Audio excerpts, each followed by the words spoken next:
हमारी दुनिया काफी रहस्यों से भरी हुई है, जिनका न तो कोई आम इंसान पता लगा सका है और न ही किसी वैज्ञानिक ने इसके पीछे के रहस्य से पर्दा हटा पाए हैं। आज हम आपको एक ऐसी रहस्यमय घटना के बारे में बताने जा रहे हैं जिसका रहस्य आज भी बना हुआ है। इसकी हकीकत आज तक कोई नहीं जान पाया है। आज हम आपको एक ऐसे विमान की कहानी बताने जा रहे हैं जो उड़ान भरने के बाद ही आसमान से गायब हो गया था, लेकिन 35 साल बाद अचानक उसी एयरपोर्ट पर लैंड कर गया जहां उसे पहुंचना था। हम बात कर रहे हैं सैंटियागो एयरलाइंस की विमान संख्या 513 के बारे में। दरअसल सैंटियागो एयरलाइंस की फ्लाइट संख्या 513 ने वेस्ट जर्मनी के आकिन एयरपोर्ट से 4 सितंबर 1954 को उड़ान भरी थी।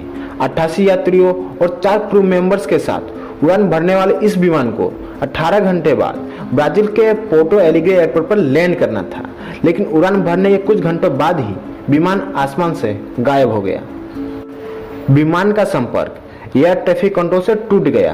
तमाम कोशिशों के बावजूद उस विमान का एटीसी से संपर्क नहीं हो सका। इसके बाद जर्मनी और ब्राजील की सरकारों ने विमान को ढूंढने की तमाम कोशिशें की, लेकिन हर कोशिश बेकार हो गई। विमान में सवार 4 क्रू मेंबर सहित 92 सदस्यों का पता नहीं चल पाया और न ही विमान का मलबा मिला। जब विमान का जमीन से संपर्क टूटा था तब विमान अटलांटिक महासागर के ऊपर से उड़ान भर रहा था। बचाव दल और इन्वेस्टिगेटिंग टीमों ने इस विमान के मलबे और यात्रियों को खोजने की तमाम कोशिशें की, लेकिन कोई फायदा नहीं हुआ। उसके बाद दोनों देशों की सरकारों ने मान लिया कि ये विमान अटलांटिक महासागर में हादसे का शिकार हो गया और विमान के सभी यात्री इसी हादसे में मारे गए होंगे।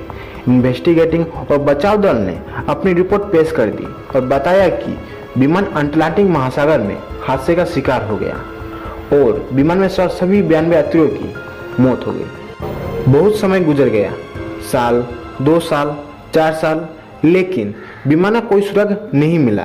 तभी एक दिन 12 अक्टूबर 1989 को पोर्टो एलिग्रे एयरपोर्ट के एयर ट्रैफिक कंट्रोल की स्क्रीन पर एक अनजान विमान देखा गया। एटीसी ने विमान के पायलट से संपर्क करने की कोशिश की, लेकिन विमान के पायलट की ओर से कोई जवाब नहीं मिला। ये विमान तेजी से एयरपोर्ट की ओर बढ़ रहा था।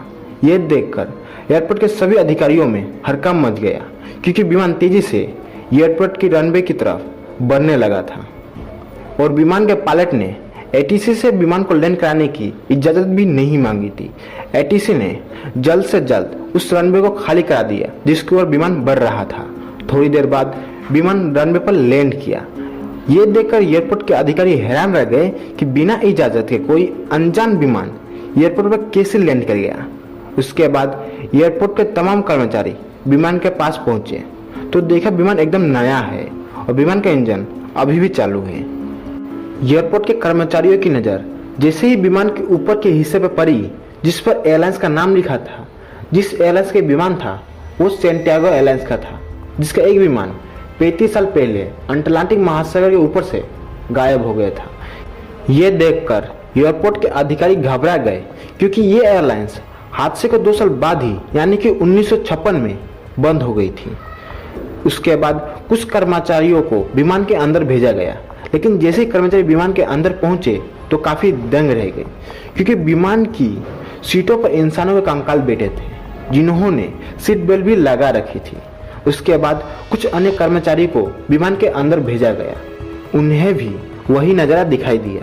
उसके बाद विमान के कॉकपिट का दरवाज़ा खोला गया तो सबसे हैरान करने वाला नज़ारा देखने को मिला, क्योंकि विमान के दोनों पायलट भी कंकाल ही थे। एक ने विमान को कंट्रोल करने वाले हैंडल को पकड़ रखा था। पहली बार इस विमान की लैंडिंग की कहानी वीकली वर्ल्ड ट्रैवलर मैगजीन में 14 नवंबर 1989 को छपी थी। इस घटना को छापने वाले पत्रकार थे इरविन फिशर। जब इरविन फिशर ने इस घटना को छापा था तो तमाम लोगों ने इसे सच मानने से इनकार कर दिया, क्योंकि ब्राजील की सरकार ने इसके बारे में कोई जानकारी नहीं दी थी। लेकिन ऐसा माना जाता है कि सरकार ने इस रहस्यमय विमान की लैंडिंग की घटना इसलिए किसी को नहीं बताई कि कहीं लोगों में भय पैदा ना हो जाए। लेकिन आज तक कोई नहीं जान पाया कि आखिर सच्चाई क्या है।